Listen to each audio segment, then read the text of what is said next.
Ready?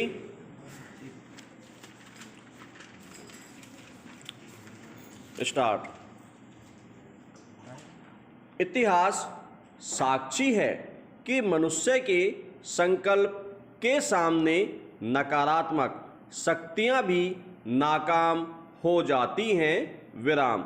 जब कोई अप्रिय प्रसंग हमारे जीवन में आता है तब उसके सामने जाने के लिए एक सकारात्मक संकल्प की आवश्यकता होती है और यही वह अवसर है जब हमारी परीक्षा होती है। विराम। हमने अनुभव किया होगा कि कठिन समय आता है तब छोटे छोटे टीले जिनकी ऊंचाई खुले मौसम में साफ मालूम पड़ती है बाढ़ में डूब जाते हैं, लेकिन सबसे ऊंचे पहाड़ की चोटियां पानी की सतह के ऊपर दिखाई पड़ती है। विराम। जब आदमी में ऊंचे पहाड़ की तरह पक्की संकल्प शक्ति होती है तब वह अपने लक्ष्य को हासिल करने में कामयाब हो ही जाता है, भले ही उसके सामने कितने ही तूफान रूपी बाधाएं क्यों न आ जाएं। विराम। यही शक्ति है संकल्प की। विराम। पैरा। कहते हैं कि नेक काम करने के लिए धन की कमी आड़े नहीं आती, बशर्ते व्यक्ति का संकल्प पक्का हो। विराम। प्रकृति ने मनुष्य को बहुत सी शक्तियों की नियामत से नवाजा है। विराम। जरूरत है अपने अंदर छिपी हुई शक्ति के अपरिमित कोष को जागृत करने की। विराम। अपनी प्रबल संकल्प शक्ति के द्वारा व्यक्ति असंभव को भी संभव बना सकता है। विराम।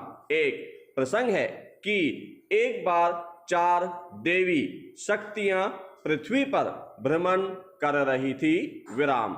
रास्ते से गुजरते समय एक महात्मा ने उन्हें पहचान कर प्रणाम किया। विराम। वे शक्तियां यह समझ नहीं पाई कि प्रणाम किसे किया गया है। विराम। इसलिए आपस में विवाद करते हुए वे शंका समाधान के लिए उस महात्मा के पास पहुंची। विराम। महात्मा ने पहले उनसे उनका परिचय पूछा। विराम।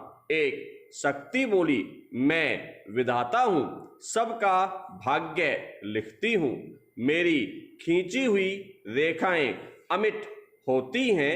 विराम। महात्मा ने उससे प्रश्न किया कि क्या आपकी खींची हुई भाग्य रेखाओं को स्वयं मिटा सकती हैं या बदल सकती हैं?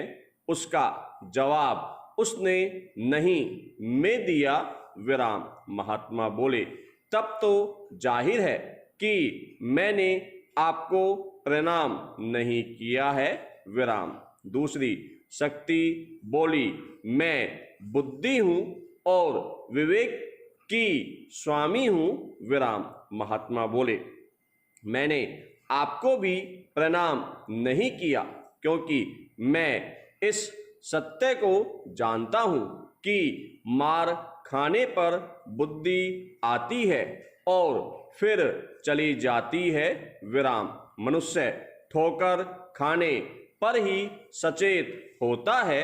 विराम। समर्थ हो जाने पर वह बुद्धि से काम लेना बंद कर देता है।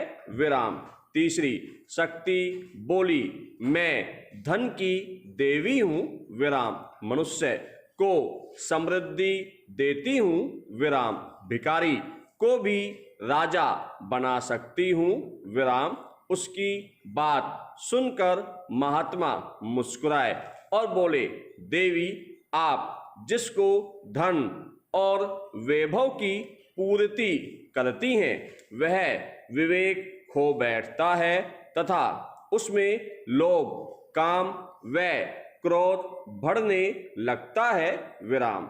इसलिए मेरा प्रणाम आपको भी नहीं था। विराम। अंत में चौथी शक्ति ने अपना परिचय देते हुए कहा, महात्मा मैं संकल्प शक्ति हूँ।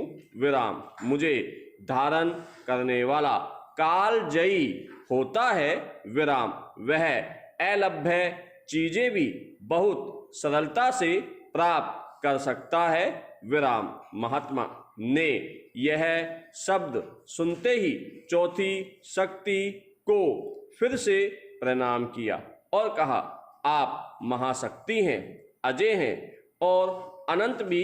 विराम। आपके सहारे मनुष्य कुछ भी हासिल कर सकता है। विराम। मेरा प्रणाम आपको ही निवेदित था। विराम। संतोष और सज्जनता ये दोनों महाशक्तियां हैं, बस इनका उपयोग विवेक के साथ परोपकार के लिए किया जाना चाहिए। विराम।